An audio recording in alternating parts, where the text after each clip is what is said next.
Television പ്രേക്ഷകരുടെ പ്രിയപ്പെട്ട ഹാസ്യ പരമ്പരയാണ് ഉപ്പും മുളകും. ആദ്യ സീസൺ ഗംഭീര വിജയമായതോടെയായിരുന്നു ഉചിതമായ മാറ്റങ്ങളുമായി 2ഉം 3ഉം സീസണുകൾ എത്തിയത്. ബാലുവും നീലുവും ഇല്ലെങ്കിലും മക്കളിലൂടെയായി മുന്നേറുകയായിരുന്നു സീസൺ 3. ലച്ചുവിൻ്റെ ഭർത്താവായ സിദ്ധാർത്ഥ് എന്ന സിദ്ധുവിൻ്റെ വരവോടെ പരമ്പര കൂടുതൽ നന്നായെന്നായിരുന്നു ആരാധകർ വിലയിരുത്തിയത്. തട്ടിയും മുട്ടിയും എന്ന പരമ്പരയിൽ ബാലതാരമായി ശ്രദ്ധ നേടിയ സിദ്ധാർത്ഥ് പ്രഭുവായിരുന്നു സിദ്ധാർത്ഥ് എന്ന കഥാപാത്രത്തെ അവതരിപ്പിച്ചത്. നേരത്തെ ഡെയ്ൻ ഡേവിസ് ആയിരുന്നു സിദ്ധാർത്ഥായത്. മറ്റൊരാൾ ചെയ്തു വെച്ച ക്യാരക്ടർ ആയതിനാൽ ഇത് തന്നെക്കൊണ്ട് കഴിയുമോ എന്ന തരത്തിൽ ആശങ്കയുണ്ടായിരുന്നു തുടക്കത്തിൽ. ഓഡീഷൻ നടത്തണമെന്നാവശ്യപ്പെട്ടായിരുന്നു സിദ്ധാർത്ഥ് സിദ്ധുവായത്. ജൂഹിയുമായുള്ള കെമിസ്ട്രി മികച്ചതാണെന്നായിരുന്നു അഭിപ്രായങ്ങളെല്ലാം. തുടക്കത്തിലെ ആശങ്കകളൊക്കെ ഇപ്പോൾ മാറി. എല്ലാവരും നല്ല സപ്പോർട്ടാണ്. സിദ്ധുവായി തന്നെ അംഗീകരിച്ചതിൽ സന്തോഷം. നല്ലൊരു ഔട്ടിന് വേണ്ടി എത്ര റീടേക്ക് പോകാനും മടിയില്ല തനിക്കെന്നുമായിരുന്നു സിദ്ധാർത്ഥ് പറഞ്ഞത്. പരമ്പര വിജയകരമായി പോകുന്നതിനിടയിലായിരുന്നു സിദ്ധാർത്ഥ് പ്രഭുവിനും പുറത്തേക്ക് പോവേണ്ടി വന്നത്. മദ്യലഹരിയിൽ കാർ ഓടിച്ച് വഴിയാത്രക്കാരനെ ഇടിച്ചിട്ട് സിദ്ധാർത്ഥിൻ്റെ വീഡിയോ പുറത്തു വന്നതോടെ പ്രേക്ഷകർക്ക് ഞെട്ടലായിരുന്നു. യാത്രക്കാരനെ ആശുപത്രിയിലേക്ക് മാറ്റുന്നതിനിടെ അവിടെ കൂടിയവരെ ചീത്ത വിളിക്കുകയും അപമര്യാദയായി പെരുമാറുകയും ചെയ്തിരുന്നു സിദ്ധാർത്ഥ്. തല പോലും നേരെ നിൽക്കുന്നുണ്ടായിരുന്നില്ല. ഇങ്ങനെ മദ്യം കഴിക്കുന്ന ആളാണോ സിദ്ധാർത്ഥ് എന്നായിരുന്നു പ്രേക്ഷകരുടെ ചോദ്യങ്ങൾ വന്നത്. ജനക്കൂട്ടം സിദ്ധാർത്ഥിനെ കൈവച്ചതിൽ പ്രതിഷേധവുമായി താരങ്ങൾ എത്തിയിരുന്നു. ആ സമയത്ത് അവിടെ ഉണ്ടായിരുന്നുവെങ്കിൽ നിങ്ങളുടെ പ്രതികരണം ഇങ്ങനെ ആയിരിക്കില്ലെന്നായിരുന്നു സാക്ഷികളെല്ലാം പ്രതികരിച്ചത്.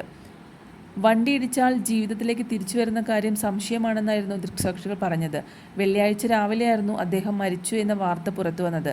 സിദ്ധാർത്ഥിന് മാതൃകാപരമായ ശിക്ഷ നൽകണം എന്നായിരുന്നു പിന്നീട് വന്ന പ്രതികരണങ്ങളെല്ലാം.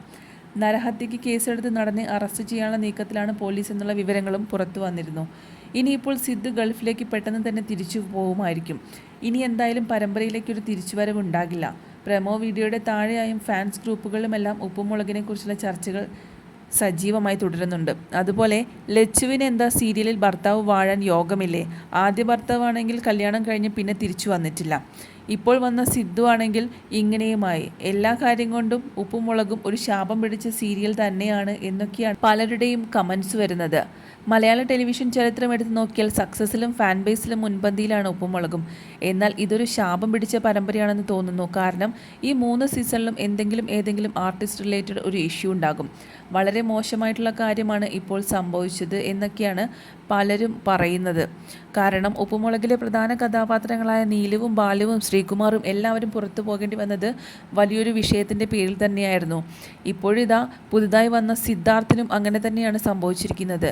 ഈ പരമ്പരയിൽ ആര് വരുന്നോ അവർക്കെല്ലാം എന്തെങ്കിലും തരത്തിലുള്ള ദോഷങ്ങൾ ഉണ്ടാകുമെന്നും അഭിപ്രായങ്ങൾ വരുന്നുണ്ട്. എന്തൊക്കെ പറഞ്ഞാലും സിദ്ധാർത്ഥ് വന്നതോടുകൂടി പരമ്പരയുടെ റേറ്റിംഗ് വളരെ മുൻപന്തിയിൽ എത്തിയിരുന്നു. എന്നാൽ സിദ്ധാർത്ഥ് പോകുന്നതോടുകൂടി പരമ്പരയുടെ റേറ്റിംഗ് അതേപോലെ താഴേക്ക് പോകും. ചാനൽ അധികൃതർ സിദ്ധാർത്ഥിനെ പരമ്പരയിൽ നിന്നും പുറത്താക്കിയെന്നുള്ള വാർത്തയും സോഷ്യൽ മീഡിയയിൽ ചർച്ചയായിരുന്നു.